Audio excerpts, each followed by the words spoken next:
మొత్తం దాని వాటిలో ఉన్న ప్రొడక్ట్స్తో అమ్మేస్తున్నామా లేకపోతే? లేదు, ప్రోడక్ట్స్ ఎక్కువేం లేవు. నేను లాస్ట్లో ఒక ఆఫర్ పెట్టిన 50% ఆఫ్ అని. ఆల్మోస్ట్ అయిపోయినాయి. అండ్ ఇది అమ్మేస్తలేను, క్లోజ్ చేస్తున్నా. ఈ పేరు మీద నడిపేయడానికి ఎవరికి అధికారం లేదు, వంశీ ఫార్మ్స్ అని. అది నా బ్రాండ్, నా ఓన్ బ్రాండ్. ఇది మొత్తానికి క్లోజ్ చేస్తున్నా అనమాట. ఏదైనా స్టార్ట్ చేయాలంటే ది ఎండ్, దీనికి చాప్టర్ ఎండ్ అయిపోయింది. మళ్ళీ రీస్టార్ట్ ఉండదు దీనికి. వంశీ ఫార్మ్స్ మళ్ళీ రాదు, మళ్ళీ ఉండదు. వంశీ ఫార్మ్స్ అనేది ఫౌండర్ వంశీ ఫార్మ్స్ కనుక్కున్నాడు. ఆ ఫౌండర్ చచ్చిపోలే కానీ వంశీ ఫార్మ్స్ చచ్చిపోయింది. సో దీనికి మళ్ళీ పుట్టుకుంటుంది. కెరోసిన్ పోసి అంటపెట్టేసినాం మనం, చెట్టు ఉంటుంది కదా అట్లా. దీనికి మళ్ళీ పుట్టుకనో మళ్ళీ అది పెరగడమో చెట్టులాగా ఉండదు. ఇట్స్ డెడ్ అంతే. అందుకే నాకు పరామర్శించిండ్రు ఫోన్ చేసి, అర్థం చేసుకున్న వాళ్ళు ఏడుస్తున్నారు ఫోన్లో. నాకు ఏడుపు వస్తలేదు. అది నేను పెయిన్ లేక కాదు, నాకు జనరల్గా కూడా ఏడుపు రాదు. రఘవరన్ బీటెక్లో వాళ్ళ అమ్మ చనిపోయిన తర్వాత వాడు ఎప్పుడో ఏడుస్తాడు చూడండి, అట్లా నేను ఎప్పుడో బర్స్ట్ అవుట్ అయినాక రిలీఫ్ వస్తుంది. నాకు ఇమ్మీడియట్గా రాదు. ఇప్పుడు కూడా ఏడవాలనే ఉంది, ఇంటర్వ్యూలో వ్యూస్ కూడా వస్తాయి కదా, అయితే కూడా ఏడుపు వస్తలేదు కానీ పెయిన్ ఉంది ఫుల్.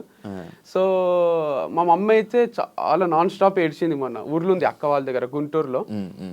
చాలా బాధ అవుతుంది బెట, అమ్మమ్మ కూడా ఏడుస్తూనే ఉంది నైట్ అంతా. అది ఇది అంటే లైట్ తీసుకోండి, మీరు కూడా స్ట్రాంగ్ ఉంటుంది. అది వాళ్ళు మాకు చెప్పడం, మేము వాళ్ళకి చెప్పడం. ఫ్రెండ్స్, కొందరు రిలేటివ్స్ కాల్ చేసి ఒకరు చచ్చిపోతే ఎట్లా పరామర్శిస్తారో అట్లనే పరామర్శిస్తున్నారు. ఏం కాదు, స్ట్రాంగ్ ఉండు, ఇంకా చచ్చిపోతున్నట్టు మన ఫ్యామిలీలో అంటే నిజంగానే అది నా బేబీ అనుకోండి. మీకు లాస్ట్ టైం కూడా చెప్పిన, నా బేబీ లాగానే, అంటే రియల్ బేబీ లేదు కాబట్టి అదే నాకు ఇట్లా పిల్లలాగా అనిపిస్తుండే. చిన్నగా గ్రో అవుతున్నట్టు డైలీ చూసుకోవడం, అక్కడ ఒక ఎనర్జీ కూడా స్ప్రెడ్ అవుతుంది. నేను పోయి ఇక్కడ వీడియో అక్కడ వీడియో చేయడం వల్ల అది ప్లేస్ ని ఓన్ చేసుకున్నట్టు అనిపిస్తుంది అనమాట. సో ఎమోషనల్ కనెక్ట్ ఉంటుంది. వేరే ప్లేస్ లో ఏదైనా మంచి ప్లేస్ లో ఇది వెళ్తుంది అన్న దగ్గరికి వెళ్ళి షిఫ్ట్ చేసి అక్కడ ట్రై చేయాలనిపించలే? అంటే చేయలేము. వంశీ అంటే కల్తీ ప్రోడక్ట్స్ అమ్ముతాడు, వంశీ అంటే ఎక్కువ రేట్లు పెడతాడు. యాక్చువల్గా నేను వారధి ఫార్మ్స్ టైంలో కూడా నాది ఒక వీడియో ఉంటుంది చూడండి.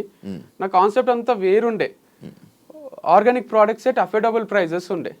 ఆ చిన్న స్టోర్ సింపుల్ గా పెట్టుకొని దాంట్లో సింపుల్ ప్యాకేజింగ్ అంతా కొంచెం రేట్లు తక్కువ పెట్టి అట్లా ఇవ్వగలిగిన నేను. అప్పుడు కూడా 3-4 ఫార్మర్స్ దగ్గర తెచ్చి సేల్స్ కూడా తక్కువ ఉండే. తర్వాత ఇది బ్రాండ్ చాలా పెద్దగా అయిపోయింది వంశీ ఫార్మ్స్. అయింది కదా అని ఎక్కడి నుంచో బేగం బజార్ నుంచి తీసుకొచ్చి ఇవ్వలేదు. కానీ ఫార్మర్స్ అంతమంది లేరు కదా, ఫార్మర్స్ నుంచి ఎవరైతే తీసుకుంటున్నారో వాళ్ళ దగ్గర తీసుకోవడం వల్ల స్లైట్గా ప్రైస్ వేరియేషన్ వచ్చింది. సో గచ్చిబౌలి ఆ ఏరియాలో వాళ్ళకి చూసేది క్వాలిటీ అండ్ హెల్త్, డబ్బులు చూడరు. సో అట్లాంటి ప్లేస్లో అమ్ముతే పోతుంది అనుకుంటే, లేదు నువ్వు మోసం చేస్తున్నావు, నువ్వు తక్కువ రేట్కి తెచ్చి ఎక్కువ అమ్ముతున్నావు అని స్ప్రెడ్ చేయడం వల్ల వాళ్ళకు కూడా ఒక చిన్న డౌట్ చాలు కదా, పొంతి ఇది మంచి లేదంట. ఒకవేళ హస్బెండ్ కొందామన్నా వైఫ్ వద్దంటది, వైఫ్ కొందామన్నా హస్బెండ్ వద్దంటాడు. సరే పోదాం పా ఇక కొందాము అని వస్తే లిఫ్ట్ ఉంటుంది అక్కడ. అది పెద్ద స్టోర్ పెట్టినన్ని రోజులు కూడా ఉంచలేనట్టున్నావుగా. ఏది ఇప్పుడు వంశీ ఫార్మ్స్ ఉంది, ఫస్ట్ ఓపెన్ అయింది మే 31 ఓపెన్ చేసావు. జూన్ జూలై అది ఓపెన్ చేయడానికి ముందు నుంచి నువ్వు వీడియోలు చేసావు. నేను ఇది అవుతుంది, ఈ వర్క్ అవుతుంది, ఆ వర్క్ అవుతుంది. ఎన్ని నెలలు చేసావు మొత్తం? ఇది మార్చ్ లో స్టార్ట్ చేసిన. March, April, May, June, July, August, September, October, November, December, 10 months లో. అంటే హాఫ్ ఆఫ్ మంత్స్ తయారు చేయడానికి అయింది, హాఫ్ మంత్స్ క్లోజ్ చేయడానికి అయింది. కానీ అది ఇంపాక్ట్ ఏమో 6 ఏళ్ళకి సరిపడా క్రియేట్ అయింది, ఇంకెక్కువనే అయింది. ఎందుకంటే ఎక్కడ పోయినా, మొన్న వేరే ప్లేసెస్కి పోతున్నా, ఎక్కడ ఏ ఊరికి పోయినా కూడా గుర్తుపట్టని వాళ్ళు లేరు. అది చర్చ అయింది లేండి, వంశీ ఫార్మ్స్ కరెక్టా, వంశీ చేసేది కరెక్టా. మొన్న మా మామ వాళ్ళు కూడా అంటున్నారు, ఆడపిల్లతో చేస్తే ఏమైతుంది, అసలు ఎవరికి ఏం ప్రాబ్లం అని మా మామ అంటున్నారు.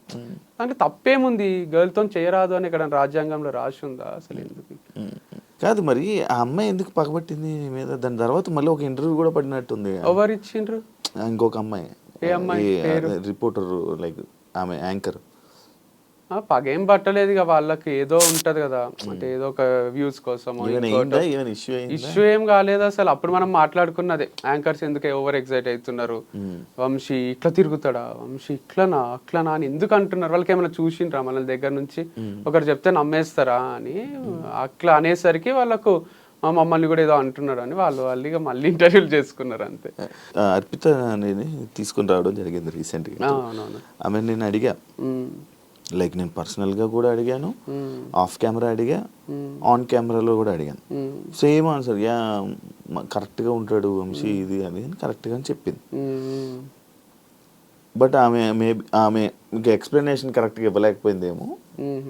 బట్ అంత కరెక్ట్గా చెప్తుంది, అంత బాగానే ఉంది. బాగానే ఉండే మా మధ్యలో అసలు ఏ డిస్ప్యూట్ రాలే, ఏం రాలేదు.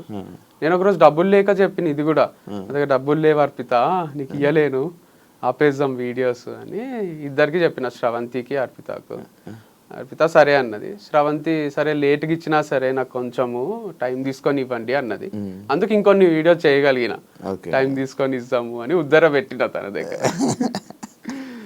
వంశీ పర్సనల్ లైఫ్లో చేసిన తప్పు ప్రొఫెషనల్ లైఫ్లో కూడా చేశాడు అని అంటే యాక్సెప్ట్ చేస్తావు? అంటే to some extent maybe it's true from others point of view.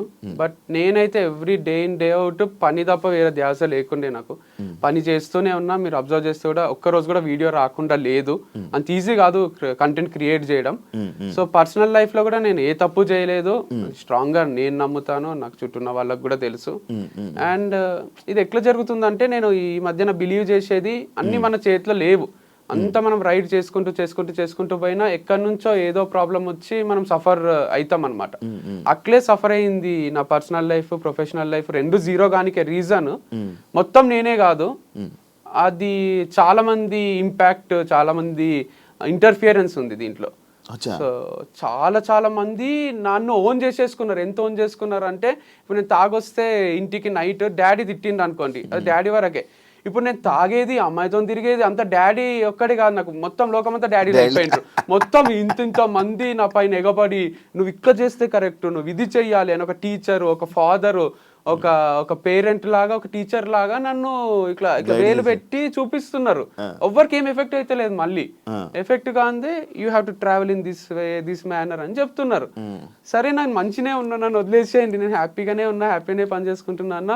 నువ్వు హ్యాపీగా ఉంటే మేము చూడలేము అట్లా, నువ్వు ఏడవాలే, నీకు డివర్స్ అయింది, నువ్వు వంశీ ఫామ్ పెట్టుకొని కూడా క్లోజ్ చేసుకొని నువ్వు ఏడవాలే, అయితేనే మాకు ఆనందం అని కొంతమంది అనుకున్నారు. ఆడికి కూడా చాలా మంది సపోర్ట్ చేసే వాళ్ళు కూడా ఉన్నారులేండి, అందుకే నడిచింది ఇన్ని రోజులు.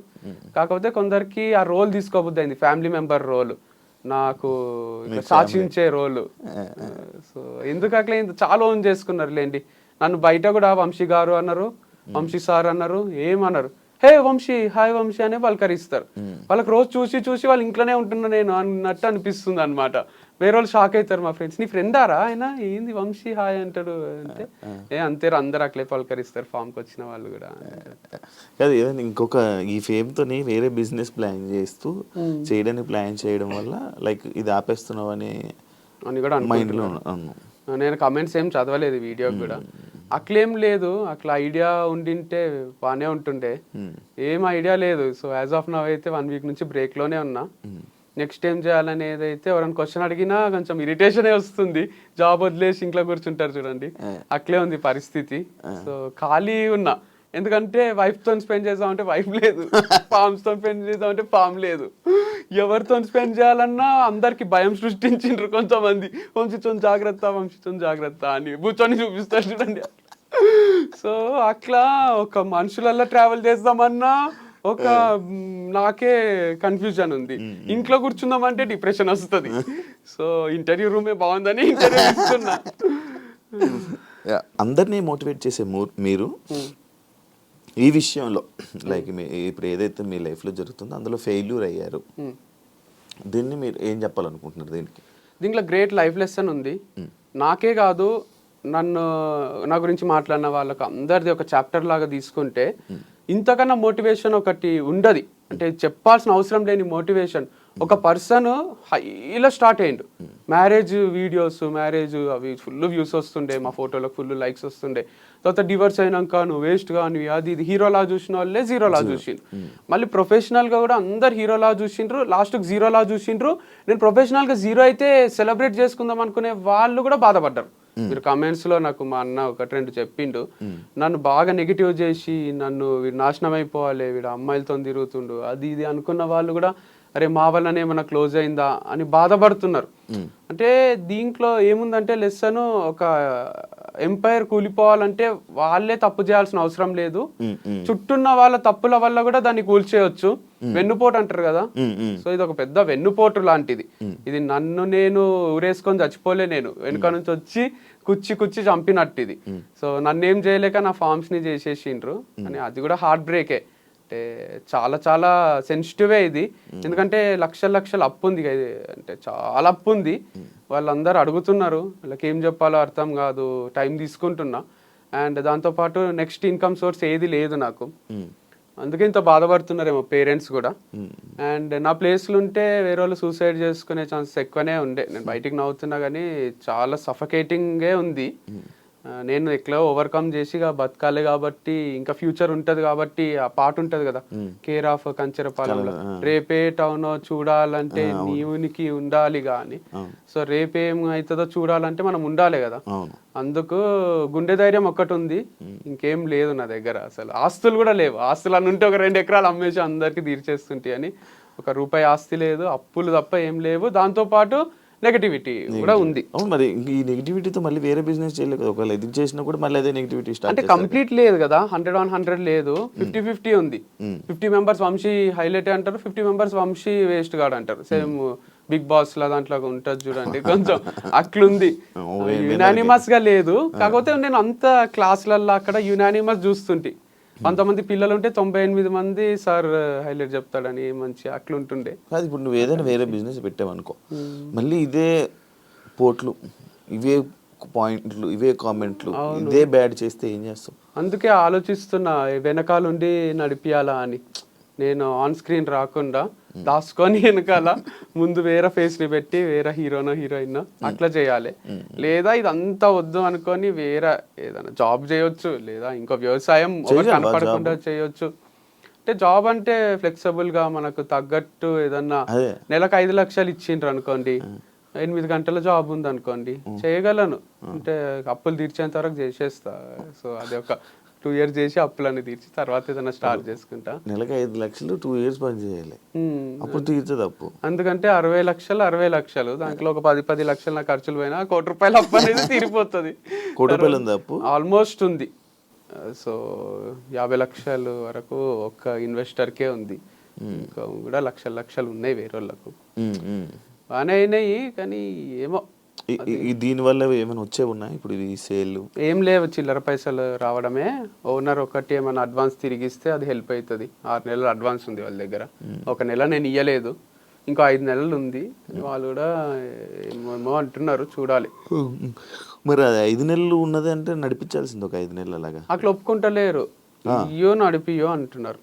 ఇప్పుడు మనం అమౌంట్ పే చేసి కరెంట్ మంత్ది కూడా నడిపియమంటున్నారు. 5 నెలలు ఉంది కానీ నడిపించుకుంటాము అంటే అట్లా ఒప్పుకుంటలేరు.